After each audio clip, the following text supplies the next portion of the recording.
Hey, mate. What's happening? Jacob. Good morning. Random hero. Here we go. What's happening, guys? I just thought I'd jump in. I wanted to try out streaming. Nico, what's happening?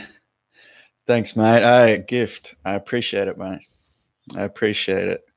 Just trying to have some fun and keep learning, keep training, give some resources, and I enjoy breaking that stuff down too.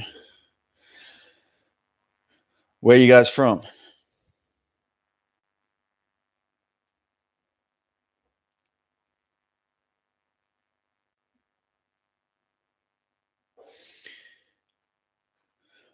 Combat sports training. Yeah. So I am actually black belt in Brazilian Jiu-Jitsu, which I probably should put as like a thing under my video so people know that I do have some experience. Also, MMA. I had 11 pro MMA fights.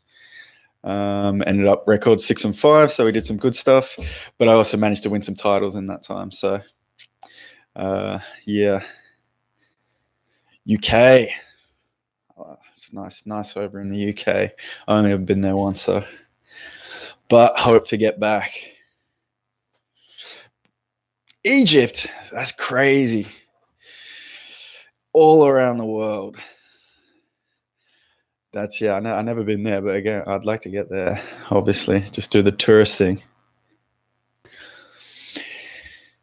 Yeah, I mean, I could be a random guy. There's no reason to, if someone can go in there and point stuff out, and I've always tried to put, like I make a claim and then put show you the evidence on the screen of someone backing it up. So in some ways, I don't think I would need that combat sports experience to still make those points, because it's kind of, I prove it with the footage I use. But by the same token, I think it also helps, people get, people are just going to believe you more. I think if you can be like, yeah, I've done some of this for a bit. So yeah, I trained for, I don't know, like 11, 12 years now. Yeah, Sonny black belt Brown MMA breakdowns. It does have a good ring to it. It does. I was thinking of just, added the breakdown in there some point. Change the name. Texas. I've been to the US. I didn't go to Texas. I'd like to go back and visit more places there, because I just went to LA actually. And Vegas. Trained at Drysdale's, went to 10th Planet, but when I went, I didn't really know many places to go, which sounds silly, but I was just, should have planned the trip out a lot better. Training in multiple martial arts at the same time is something that I've always done, because when I started training, like I just went to the MMA school, Lang's MMA, and started training kickboxing, jiu-jitsu, wrestling. I just started training everything all at once. Just picked it up to then go into MMA. So it's something I've always done. So I would recommend. But again, it depends on the goals. So like some people come in and like, if you just want to get better at Brazilian Jiu-Jitsu, you just want to get better at one thing, then you should really just focus on that one thing. Not split your time between other martial arts. But I don't mind it. I always feel like, when I was getting better at striking, I would also feel I would get better at jiu-jitsu or get better at wrestling, just because you're getting fitter, you're just getting more in tune with your body, you're moving around better. And I found that I would get those gains across everything that I was training most of the time. Who wins between Izzy and Whitaker? I got to go Whitaker. I got to go Whitaker. Australia is got to be strong for that one. I have started working on a video just covering Whitaker's takedown defense, and I would also like to do Izzy as well, because they both do a couple of really interesting things about getting similar things too, getting back up to their feet when they get taken down, and there's some pretty good examples of guys using it in the modern era of UFC. How would you try to adopt those exaggerated bare knuckle stances to boxing or MMA or bare knuckle fighting championships or whatever? Um, I think the stuff I've seen of the bare knuckle fighting championships is like, damn, it's rough. There's those ideas that there were, bare knuckle back in the day, there was a lot more body shots, but it's like people have changed over, and that the change in style hasn't happened yet. It seems like a lot of people are still just boxing like normal, and all those cuts. It's pretty brutal. I mean, we enjoy a violent fight sport anyway. And even some of those bare knuckle fights, you're like, oh, maybe they should have gloves on, because we've long thought that, they get the bare knuckle, they take the gloves off, they can't hit as hard, they're going to break their hands. And it looks like they're just going to break their hands anyway. They don't care. They're used to that style. But I did see some, I can't remember, but, they're bringing their elbows across, block them with the elbows, which can, which is going to open some of those old bare knuckle tactics up a bit more. And obviously all that clinch work is great as a follow over for MMA. As far as the stance is changing, it'll be interesting to see if this bare knuckle thing keeps going, if eventually it moves back to to more of those older style people, just covering heavy and working the body more. Well, we'll see. David, what's happening? He has a better striking. Yeah, maybe. Obviously outside fighters given height and reach. I think Izzy has the edge, and I don't think Rob's offensive takedowns are amazing, and we'll get it. I mean, I wouldn't expect Rob to actually go for the takedown. I think we get another striking clinic put on by both guys. So, and those, but that would probably open up Izzy's chances more. And we know Rob's got good wrestling. He works on it. Part of so he has won the Australian national wrestlings, and I know, Australia has a smaller pool of wrestlers, so wouldn't be something as comparable to, America or, as some other countries, but still he's getting in there competing. We still have good guys, still got people who go, we still have a Commonwealth Games team, there's people competing and taking it seriously, and Rob's, won those competitions. So he's, we know he's got takedowns. We know he trains them a lot. And there's still that, that question with Izzy's on the ground. Whenever someone comes in with a heavy kickboxing background, it's like, well, they just, do they have a ground game? But man, he's done pretty well. Against Kelvin, he got that. Started attacking with that triangle, and he's doing well to get back to his feet. So who knows if that takedown will just be an easier option, but I would still suspect that they're going to go out there and Rob's still going to want to strike, get that left hook, and Izzy will be happy with that too. But yeah, I mean, that's one I gotta think if I want to try and go down to Melbourne and see that one live, because that one's going to be worth it for sure. Okay, Nico, what do you think of examples of judo countering wrestling? Example, Askren versus Sapo, Honda versus Tate. Honda. Do you think it's coincidence, or does judo effectively counter wrestling in situations? It certainly can effectively counter it in situations. And a big thing I think is the old school judo to new school judo, where they've taken away the leg attacks, the moroto garis, or the singles and double legs, which used to be in there. I believe that those are being taken out, which kind of makes judo less effective as a crossover sport. But that look, turning the hips over for Haragoshi, Uchimata, when someone's come in on a single or a double and using that to counter wrestling, that's good stuff. That's always gonna work if you get your timing right, like that Askren Sapo. Just whenever someone's driving in, knowing how to time that turn, knowing how to throw, that's always gonna be effective to counter wrestling. The big thing then is sticking the landing, making sure that after that hip throw's over, going to Kesikatami, or, just staying on top, because good wrestler, obviously, even if they get put down like that, they're just going to keep, they're going to keep scrambling, trying to come up, take the back. And that's with any of those hip throws where you do turn the back. If you fail, you miss it, you are giving up the back. So there is that added risk in doing those techniques, but for sure, you get good at them, then it's still worth it. Then for sure. Sal, what's happening, mate? Bad connection, so you can't listen. But thanks for the thumbs up, mate. Yeah, Sal, always appreciate you leaving the comments on all the videos. I see you, mate. I see you. Thank you very much.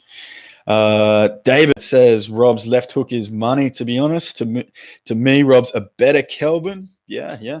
Obviously, more karate boxing than Western boxing, but he looks faster and has a better gas tank. Yeah. So Rob actually, he started training with Henry Perez. He was always known as Henry Perez fighter from in Australia, from Sydney. So he's from my hometown. I actually fought on at least one card with Rob. One card. Yeah. I fought on him for CFC. One of my fights, probably one of my favorite fights, where I used good MMA all around. But yeah, Henry Perez was a Hapkido guy, but he's also, I believe, black belt in jiu-jitsu as well. So he's always got good MMA fighters when his guys fight in Sydney. So that's more Hapkido style possibly than karate. I don't know, but if there's any still left in there, who knows? But he trains Western boxing now, obviously. But yeah, I mean, Rob for sure is faster with a better gas tank than Kelvin. Or actually, who knows? Maybe not faster. Kelvin's damn fast. Certainly a better gas tank. Rob's been a consummate athlete all his career. Kelvin really took Izzy into deep waters. Yeah, that's for sure. I didn't expect that, and I hope Rob wins since he's my boy. But to me, it's a pick a matchup. Yeah, look, there's no way I could see that fight not being biased and just wanting Rob Whitaker to win. That being said, I've also got, I got a good mate who's training over at City Kickboxing at the moment, who fights fights next week, Cam Ralston. So, there's it's still that the Trans-Tasman clash. So, even, I guess even if Izzy wins, we're still, hey, it's still in the Southern Hemisphere, the title. So happy days. Georgie, what's happening, mate? Any thoughts on Poyer versus Habib? Do you think Max would have been the better opponent for Habib? Yeah, you know what? Look, aside, the size issues with Max, coming up to lightweight, really liked Max's takedown defense and chances of stopping the takedown. Just how he goes around stopping the takedown. If you see my videos on Habib on his failed takedowns, like a lot of that stuff that everyone's done to stop Habib's takedowns is stuff that Max does when you look at his other fights. So when there was that brief moment in time when he was matched up, it was like, that could be a really good fight. That could be, that could surprise people. And then especially with Max's striking as well, he's looked super sharp. The big issue there, I guess, is that sizing coming up. Having that strength in the clinch. When Habib gets you there, that's going to be a big deal. And I don't know if he got that. Especially when against Poyer or Dustin, it certainly looked like that was more of an issue. Dustin, I'll go back watch more of Dustin's fights. I really like his stand-up, though. I really like it. It's really good. I got to go through and check out his takedown defense more before I could say anything on that. But I really like the way the way he's blocking those punches. Boom, boom, boom. The way he's bringing his elbow across. I really like it. So can he get the knockout punch? That's going to be the question against any Habib fight, right? Look, he can do it, but I still just have to imagine Khabib gets hold of him, takes him down, mauls him on the ground. Would still be my prediction. But I'm going to be tuning in no matter what. So that's good. Takedown Breakdown. That's a good name. That's a good name. And I like your videos too, mate. I've seen some. So thank you very much. Yeah. So, we've actually, so at my jiu-jitsu gym, we do stand-up grappling. We're really lucky in that we had a wrestling coach, my wrestling coach, Gary Jones from New Jersey. He wrestled folk style wrestling, and he moved over into our local area. And, so we're lucky enough to have have a wrestling coach for portions of my training. And I'm still training with him at the moment. Actually, I was talking to him last night, and in Australia, that's rare. Especially folk style wrestling. We do have some other freestyle wrestlers dotted around the city, but to get that folk style wrestling was good. I actually wish I appreciated it more at the time, because back when I was training for fights, I really looked at wrestling as only just being takedowns. And then I get, wrestling, get the takedown, and then I will go to jiu-jitsu mode. I just didn't see it as that complete thing. Part of that is just, look, who would I just, didn't understand it completely at the time. So, part of those videos, like the last one, Phil Davis one I did, is kind of like, I want to make sure that the guys, who I can coach now, who are training, it's like, make sure you guys understand that, all that mat wrestling stuff is just a great resource and so important. So, making sure that people understand that. We're lucky in that regards. And, we have a wrestling class once a week to do stand up, and, and also our MMA classes, we did stand up. So that was great. Where we at?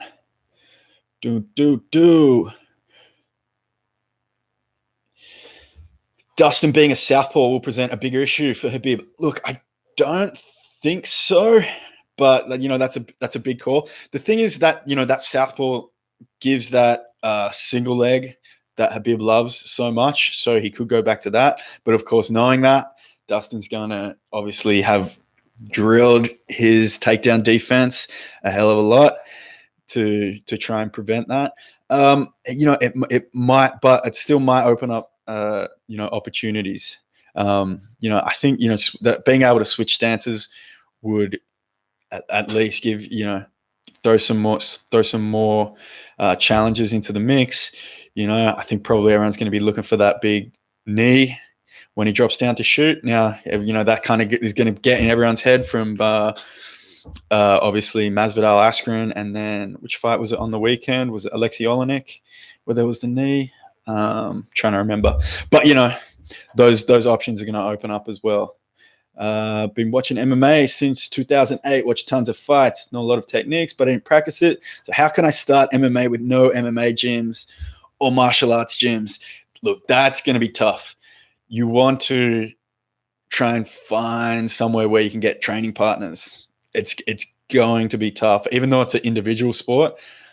You need training partners. At the very least, you need training partners, and a coach is going to be the real answer. But you need people to drill with. Basically, if you go, and if you had a fight or something, you rock up to a fight show and it was just you trained yourself, man, people are going to be looking at that as just like, okay, that's, people are going, yeah, we'll take that fight. That could be the easy matchup. You want to have training partners, have a coach, and get into it like that. That's just going to be the best way to cover your bases. Make sure you got someone else, set of eyes on the outside, being able to monitor what you're doing, being able to give you advice, being able to give you feedback. Because if it's just you doing it, it's hard to give yourself accurate feedback. So that would be the advice there. David, I think Jose's star would of being a better counter to Khabib. Obviously, Jose is in the twilight of his career for a while, but I really believe the one to beat Habib won't be a wrestler but a striker. Yeah, I mean, it probably has to be that that really good striker who has really good takedown defense. Probably, right? Jose would also be excellent, especially his getting out of that single leg. It's great.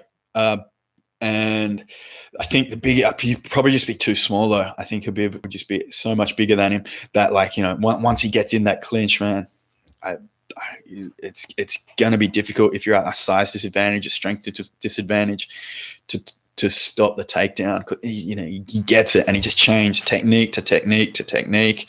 I was actually thinking of going back and doing like a revised takedown update, just because from the Ayacuinta fight, goes for the first time ever, hits high crotch in that fight. Although he may have gone for it in there's some moments where it looks like he goes to switch to it in the Gleison Tebow fight. It's like, man, however many fights in, and he's just like, okay, I'll go to it. And of course, all those techniques, it's like he obviously has been shown them or knows them through his years of training, his entire life, right?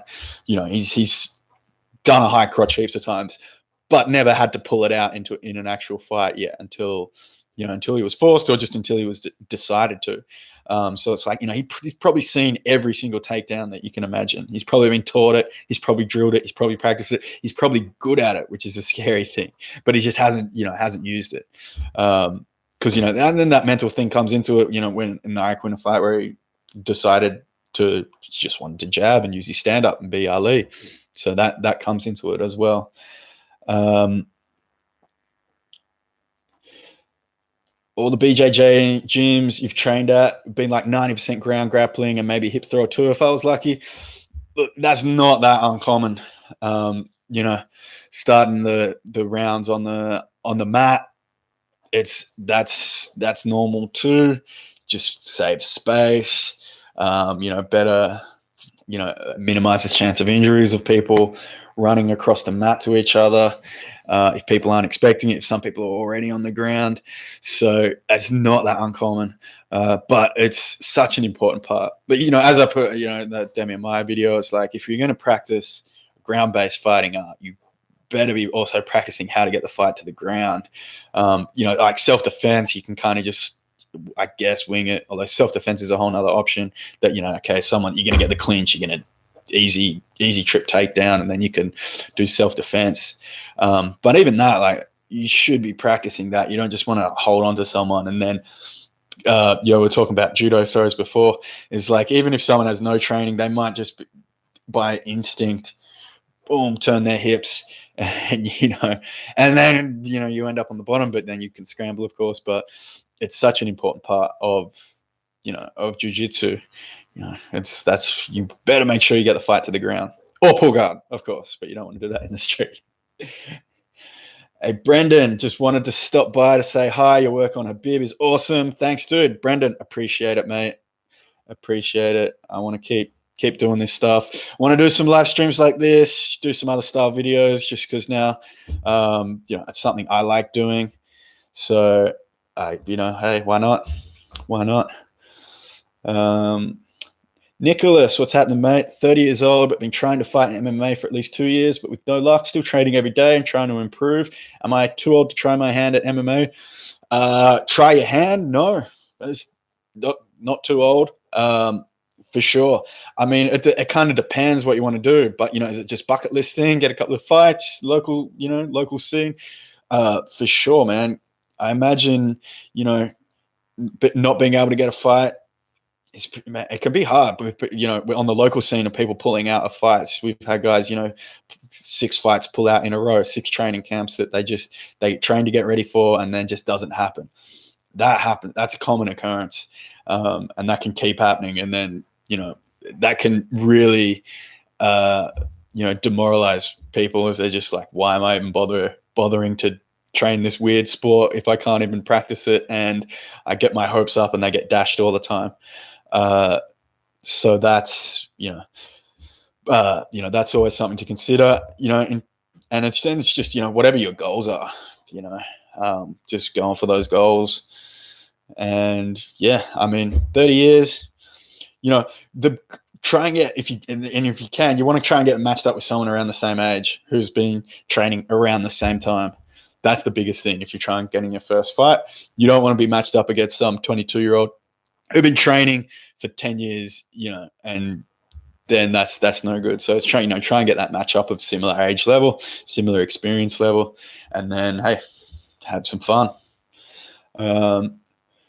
No one's going to out wrestle Habib, so it seems like a bad idea to overfocus on not getting a takedown, or you end up like Al in the 5th round getting jabbed up. Yeah, maybe. That was pretty crazy that he did just start to strike like that. And that's the part of that mindset of, are you going to just focus your training camp on defending your opponent's main tool, or are you going to work on developing your own tools to beat them and accentuating your positives? And that can be personal preference, how you want to run the training camp. That's one thing I'd like to use this to talk to coaches and ask their opinions on things like that, because I think from one of Connor's tweets or whatever he said afterwards, I think he felt that he spent too much time defending in your training camp, defending the takedowns, and put you in a bad mental place that you're going to have to defend the takedowns. So yeah, that how you spend that camp getting ready and how it works into game plan is a big thing, and can be personal preference. I don't think there's one set way that's best to go about that. Cool guy. That's a good name too. I still believe a striker like Holloway or Tony who don't take rounds off will always pose a giant issue for Habib, who does take rounds off. Yeah, like that Tony fight. That's the one I want to see. I think he would be obviously a great matchup, and everyone wants to see that fight. But especially Tony's Granby rolls, and just like when it hits the mat, he doesn't stay still, keeps moving, keeps working. Got the rubber guard. If that is going to work against Habib, who knows? That's the matchup we want to see. How long must I wait for that damn matchup? That's the one. That's the one. Yeah, Brendan, yeah, you're not too old. Interclub or something, that's also, yeah, like sparring days, smoker fights. Those are the good ones. If they, amateur, if you can get the first amateur, some shin pads, some bigger MMA gloves, like that's the way to go about it. Take those smaller steps in. Don't, you got to be careful, because obviously if you just like, I just want any fight, that will match you up against, promoters can match you up against these killers, might elbow you in the face and just, it's pro rules. So you got to be, interclubs are perfect ways to get going. How hot is it in Australia at the moment? It's not too hot, actually. What are we? It's probably like 14. So yeah, still not too bad. But yeah, certainly not cooking at the moment. Never too old, David says. Just be realistic of who you fight. Take on guys with similar backgrounds. Exactly. That's the way to do it, David. Ishak says, if you could only do one martial art, what would it be? Ooh. If I could still only do one, it's going to be Brazilian Jiu-Jitsu.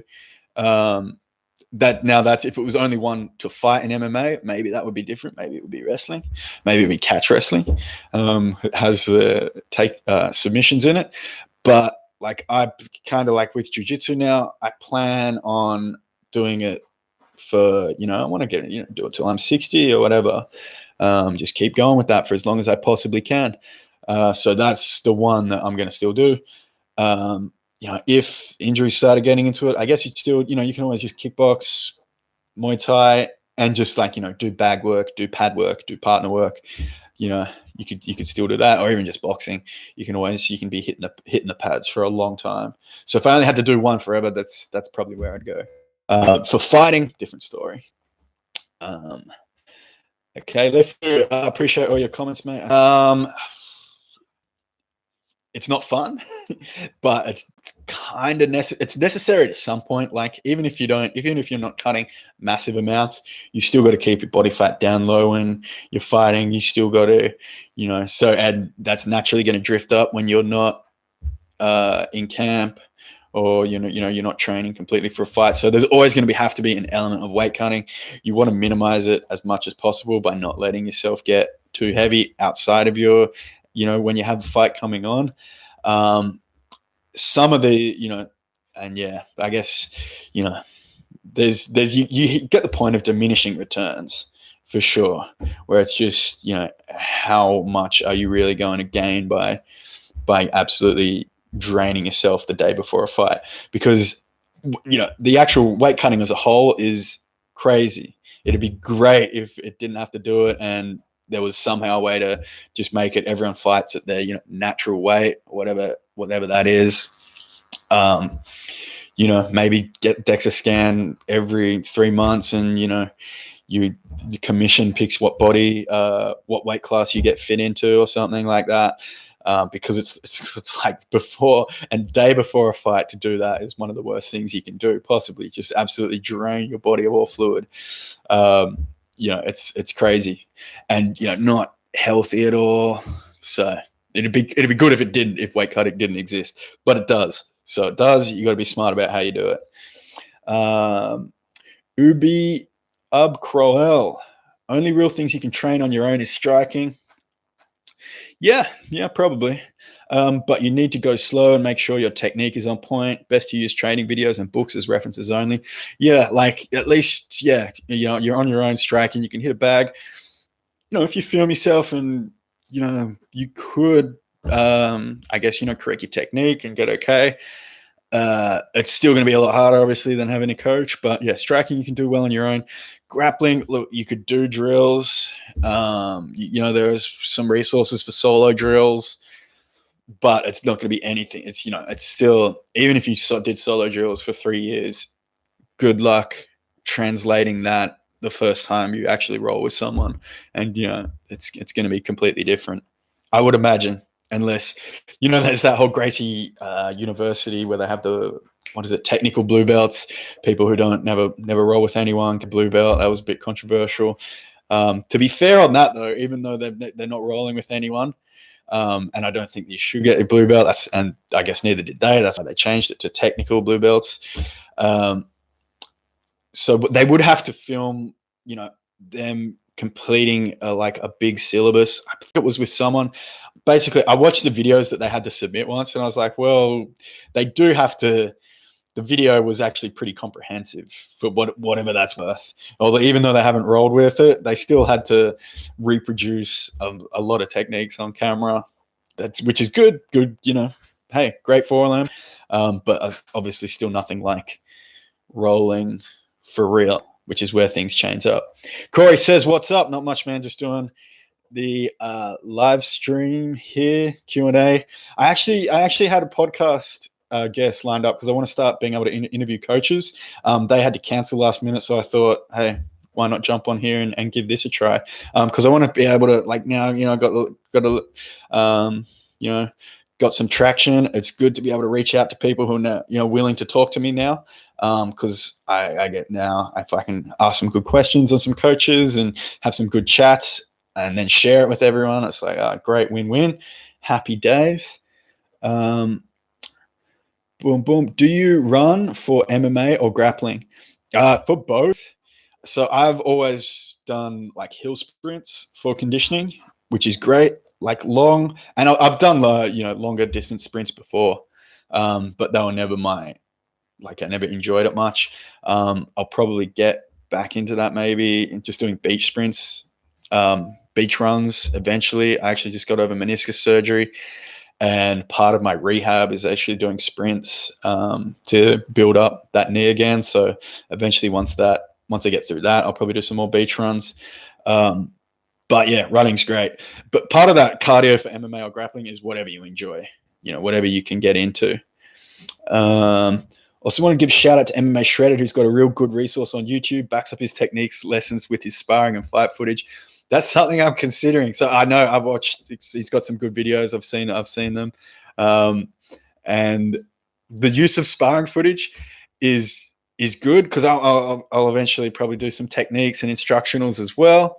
And that sparring footage, I have to be I go to my training partners, do you mind if I film this? And I'm going to be going for some certain move, and if I pull it off, I'm going to, put that up on YouTube, and you're going to be on the receiving end of this move that I'm trying. And so maybe eventually I do that, but yeah, I don't know. I feel a bit weird going getting people's okay to be like, to do that. But look, I'm probably just overthinking it, and people probably wouldn't care at all. But yeah, I do look at that and be like, oh, okay. Have to ask people about that. Connor beats Tony, Andy says. Maybe. Yeah, that's another fight that look, let's just hope we get to see Connor fight more. I don't really want to see him do the rematch with Habib straight away. I just think that it goes the same way. But I'd love to see Conor versus Tony. That'd be a sick matchup. How does Justin Gaeshi match up against Khabib? Pretty good, really. That's a matchup I'd like to see as well. Gaethje's, Parker Lewis asked that question. Gaethje's got excellent wrestling, defensive wrestling, although we never see him use it offensively. But, what was one I put in the Granby roll videos is he hits like a modified Peterson roll, fat boy roll, arm roll kind of thing, which is those techniques I think would be, those rolling techniques I think would be really good to stop Habib's. I say that as like I'd have any chance.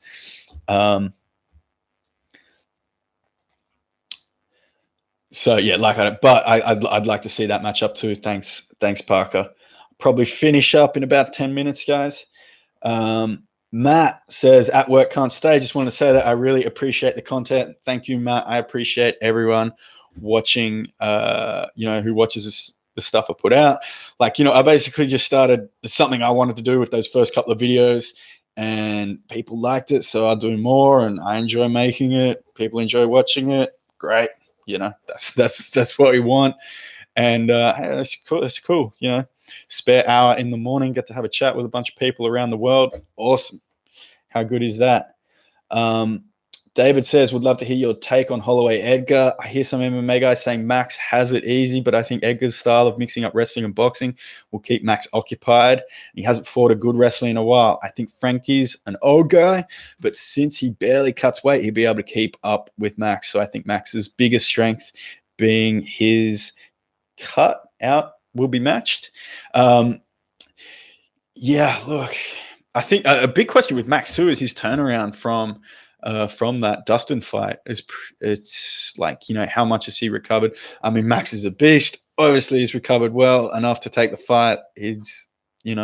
But it still seems pretty quick. I don't know. I have to look up exactly how long that was, because that was a beating he took too. And Frankie's coming in.